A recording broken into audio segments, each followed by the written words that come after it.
the Cinema Shogun here with my fellow pet detective Yamcha, and we have a huge update in the Ethan Crumbley story. And I don't think this update will come as a surprise to most people. In fact, I think the majority of us saw this one coming from a mile away. And that is that Ethan Crumbley plans on pleading insanity once this case goes to trial. And in fact, his lawyers just got done filling out the proper paperwork yesterday, and they turned it into the court system, letting them know that their intentions are to indeed plead insanity. And the prosecutors responded to this by filling out the proper paperwork of their own and letting it be known that they fully intend on rebutting this claim of insanity. Now, what we have here, folks, is what I think is shaping up to be one of the most interesting trials of our lifetime. Because like I've mentioned in past videos, this is the first time anything like this has happened. For one, when a situation like this usually happens at a school, often the person who carries out that attack is no longer alive to stand trial or no longer, alive to face the consequences of what they have done. So that's unique in its own. I don't want to go into details of what usually happens in these situations, but I'm sure you all know. So that is unique in its own. The fact that we actually have the person who did it here, and we can hold them accountable for what they did. But also, it's the fact that his parents should be in charge. Never in a situation like this have the parents faced any consequences or any charges. So this is history being made, and it's going to set up a new precedent for how these things are handled going forward. I don't believe that after this case is handled, we will ever see another incident happen at a school handled the same way again. I believe this will change the game.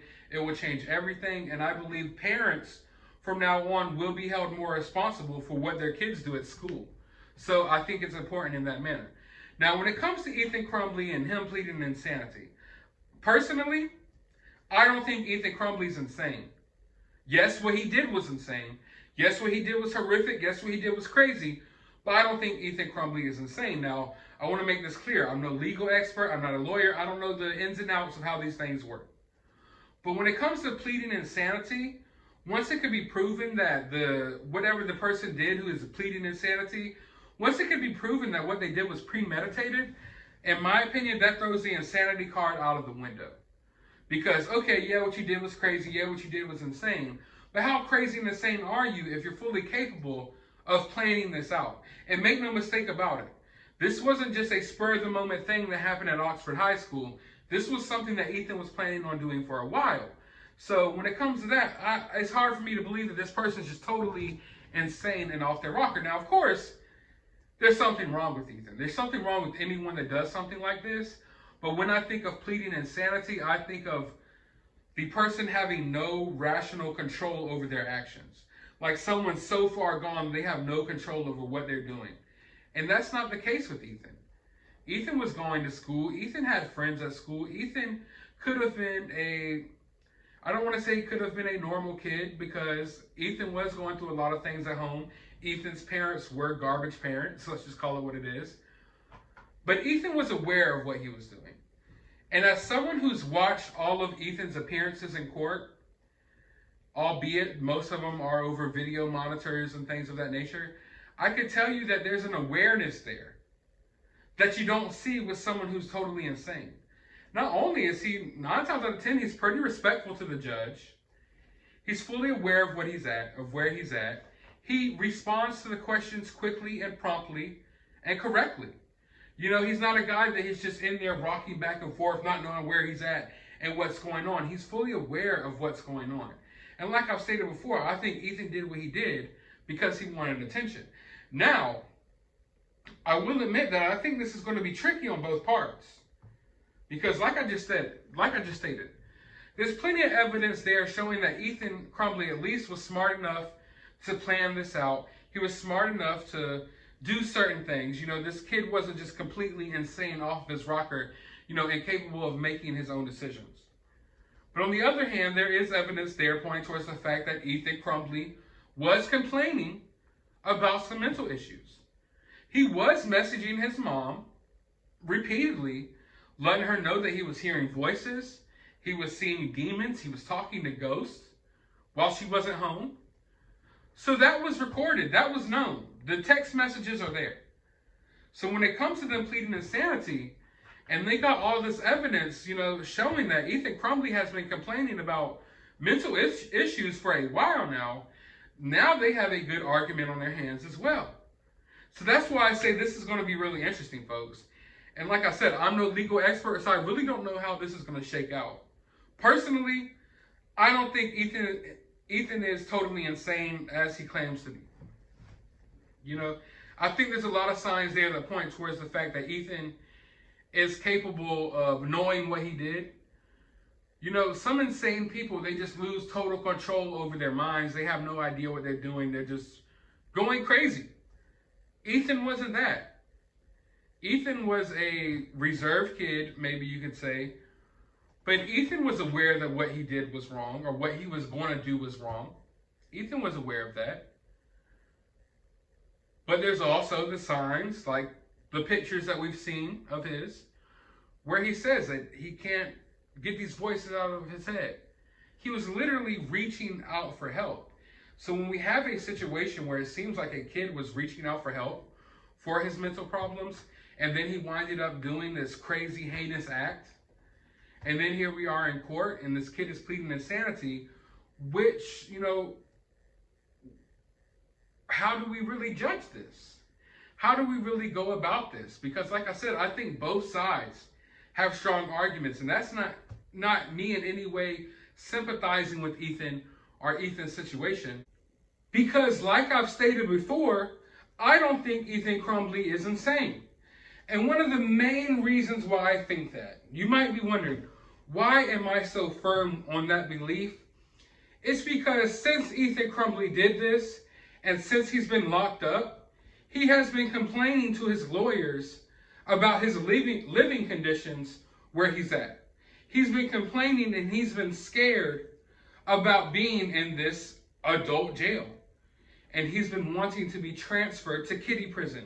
He's been wanting to get transferred to juvenile, so he could be in a juvenile population around a bunch of kids who stole candy bars and stuff like that from Kmart. And in my mind, if he was really just this totally insane kid, he would take his 3 hots in a cot, wherever they gave it to him, rock back and forth, do whatever weird stuff he does in his mind, and it would be left at that. But no, he's aware enough to be upset and to be scared at this adult jail, and he wants to get transferred. And he's been bitching about this for weeks, months now even, since the situation started. And that's one of the key reasons why I don't think this kid is just totally insane. Like I've stated, what he did was insane, but Ethan is very aware of what he did. In fact, I would question, possibly, that all of these messages to his mother about hearing these voices and this, that, and the third could have been part of his plan. Could have been something that he wanted to go ahead and implement to begin with, because he knew he wanted to carry out what he was ultimately going to carry out. And he wanted there to be evidence that this, you know, that he was so-called crazy. Now, I don't think that's necessarily the case here. I'm just saying it's a possibility, because I don't think Ethan's just this dumb kid. He's a lot brighter than you think. And the deeper you look into the situation, you can see some cryptic messages that he's left on social media. And this was like going back, you know, well before he actually carried out what he carried out at Oxford High School. So I think this was something that he's been thinking about for a while. So I don't want to put anything past him. I don't want to put anything past him. But one interesting thing that I will say, or something that I find interesting, is this. We know that there's these text messages to his mom about him hearing these voices and seeing demons and stuff, right? Now, if they use that in court, you know, as a way to defend Ethan, as a way to claim insanity, they have to bring up the fact that the mother was, you know, not responding to these messages really. And they have to bring up the fact that he was neglected. So the defense of Ethan Crumbley won't be good for the defense of Ethan Crumbley's parents. Now, Ethan Crumbley's parents already hired them a different lawyer, and Ethan Crumbley's being, you know, represented by someone else. If they were smart, they would have the same lawyer. So they're, you know, when they're arguing in someone's defense, like if they're arguing in Ethan's defense, it won't be something that's detrimental, I know, It won't be something that's detrimental to Ethan's parents. But what I'm saying here is the way I view it is if you really want to plead insanity and you want this to work out, then there's no way that you could go about doing it without it looking bad on Ethan Crumbley's parents. Because some of the key factors in pleading insanity here would all, lead to the fact that Ethan's parents, didn't do what they were supposed to do. They ignored the warnings, they ignored the signs, they ignored the literal messages typed out to them. So that's something that I find really interesting. And I'm really just beginning to ponder over that aspect of this situation because, of course, these are going to be two different trials here. Ethan's got his own trial, and Ethan's parents have their own trial. But like I said, the information here, if they really want to fully defend Ethan, then it's totally going to be going against the parents. It's going to make the parents look 10 times worse. So I find that very interesting because there's going to be like a conflict of interest there. And I'm wondering how they really go about it. Like, does Ethan's defense, do they just totally disregard his parents and just go as cutthroat with it as they can to try to get this kid, the insanity plea to try to, I guess, get him a lighter sentence or put him into a crazy house, whatever they go after that? Or do they take it easy because they don't want to, make the parents look too bad because the parents are going through a trial of their own? Do you get my drift? Do you get what I'm saying here? So I think that's going to really contradict each other, and that's going to be something really interesting to pay attention to. But for now, I want to know your thoughts about this. Do you think Ethan Crumbley's just totally insane? Or do you think this kid just knows what he's doing? He's pleading insanity because he's smarter than some people think. Let me know down in the comments below. But while you're down there, hit that thumbs up button, hit that subscribe button, ring that notification bell, and as always, find some time out of your day to go watch a movie.